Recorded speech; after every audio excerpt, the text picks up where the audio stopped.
Last week, the Pentagon paused some shipments of weapons to Ukraine. Did you approve of that pause? We wanted to put defensive weapons because Putin is not, he's not treating human beings right. He's killing too many people. So we're sending some defensive weapons to Ukraine, and I've approved that. So who ordered the pause last week? I don't know. What did you tell me? All right, CNN reports Defense Secretary Pete Hegseth did not inform the White House before he authorized a pause on weapons shipments to Ukraine last week. How do you do that? According to 5 sources familiar with the matter. Wait. A Secretary of Defense? A Secretary of Defense pauses weapons transfers, and you don't tell the Commander-in-Chief? And one of the 2 most important foreign policy issues that are going on right now, a war that the president promised to stop, and you have a SecDef just winging it? Well, here's President Trump explaining to reporters why he wants to continue sending weapons aid to Ukraine. We're not happy with Putin. I'm not happy with Putin. I can tell you that much right now, because he's killing a lot of people.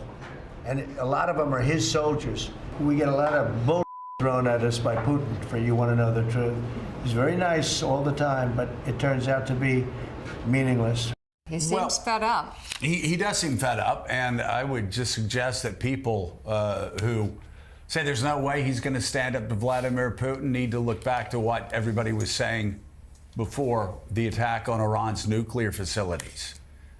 Everybody's saying, oh, well, the 2 weeks. He's saying 2 weeks. This means he's not going to move on, and he ended up catching Iran and the rest of the world off guard. I wouldn't be surprised if he doesn't allow the Senate to move forward with sanctions. If he wants this war to end, he can't have the Secretary of Defense just going off on his own. I guess also the Secretary of Defense. What is that? That's been a problem from the very beginning. Mike Barnacle talked about how Susie Wiles runs a tight ship. Everybody you talk to going in and out of the White House will tell you that it's a massively different White House this time as far as how things are run than the first term. And, you know, they had problems with him during transition when he wasn't straightforward with them time and time again. And they kept getting surprised. The Trump transition team kept getting surprised. And now, again, reports that Pete Hegseth, I can't even think of a parallel to this historically. I can't think of a historic parallel. I do know that if this had ever happened before another administration, Secretary of Defenses would be fired. The next day. For those who might have missed his scathing words posted earlier on his Truth Social platform, U.S. President Donald Trump repeated them for all to hear at this event in Miami.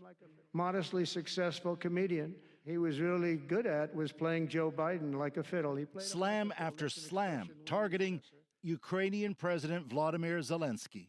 A dictator without elections. Zelensky better move fast or he's not going to have a country left. Got to move fast. In Ukraine's war, fighting a brutal Russian invasion the past 3 years, U.S. support under Joe Biden was significant. Trump suggested billions in U.S. aid have been wasted, further help seemingly now out of the question. I love Ukraine, but Zelensky has done a terrible job.